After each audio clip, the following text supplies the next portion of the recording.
ग्वालियर से खबर, जहां पर पर्यटन मंत्री उषा ठाकुर ने शराबबंदी को लेकर बड़ा बयान दिया है।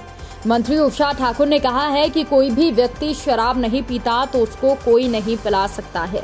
सबसे पहले हमें लोगों के मन और मानस को बदलना होगा कि नशे से दूर हो जाएं और उन्हें आध्यात्म की तरफ लाना होगा। उन्होंने कहा कि जिन प्रदेशों में शराबबंदी है उन प्रदेशों की दुर्गति हो रही है। उन्होंने कहा कि शराबबंदी है वहाँ शराब की ब्लैक मार्केटिंग हो रही है और वहाँ सबसे ज्यादा महंगाई होती है।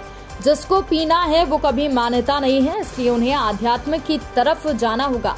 जब उनसे पूछा गया कि क्या पूर्व मुख्यमंत्री उमा भारती ने शराब की दुकान में जो तोड़फोड़ की है वो सही है, तो उन्होंने कहा नो कमेंट्स। मंत्री उषा ठाकुर ने कहा कि जिस कांग्रेस ने देश में ए से लेकर जेड तक घोटाले किए हैं उन्हें सिर्फ घोटाले ही नजर आ रहे हैं। मध्य प्रदेश में शिवराज सरकार नीति और नियत से काम कर रही है और लोगों के विकास करने में लगी है। वहीं हाल ही में पंचवटी में शिवराज की कैबिनेट के द्वारा चिंतन शिविर का आयोजन भी किया गया है।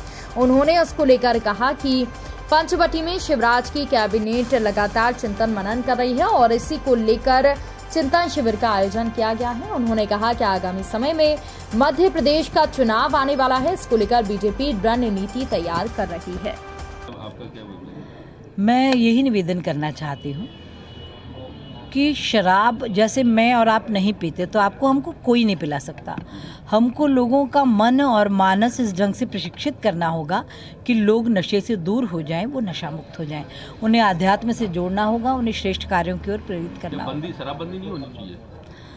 शराबबंदी देखिए जिन प्रदेशों में है वहाँ भी हम देख रहे हैं दुर्गति, और आप सभी सच्चाई को जानते हैं कि वहाँ फिर वो और ही विचित्र स्थिति में जाते हैं। ज़्यादा ब्लैक मार्केटिंग होती है, ज़्यादा महंगा होता है और जिसको पीना है वो मानता नहीं है।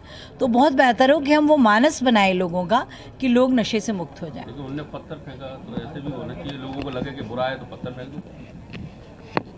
No comment. आप साथ में उनके पत्थर फेंकने में इस समय शिक्षक पात्रता परीक्षा का मामला रहेंगे। जिन्होंने जीवन भर घोटाले किए हों, A to Z इतने घोटाले जिनके नाम हों, उनको सिवाय घोटालों के कुछ नज़र आ ही नहीं सकता।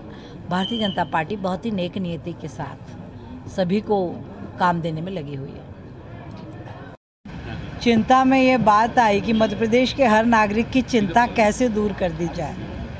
लेकिन जो बैठक हुई उसमें और भी कुछ मुद्दे रहे हुए, क्या बातचीत आगे क्या प्लानिंग की है 2023 को लेकर, क्या प्लानिंग हुई है, किस तरह से रहा है? देखिए, भारतीय जनता पार्टी अंत्योदय की साधक है। जितनी हितग्राही योजनाएं हमने बनाई है उनका 100% लाभ नागरिकों तक कैसे पहुंचे, जो वंचित रह गए उनको हम कैसे साथ में जोड़े और सबको साथ लेकर मध्य प्रदेश के विकास की, कल्याण की एक नई इबारत लिखें।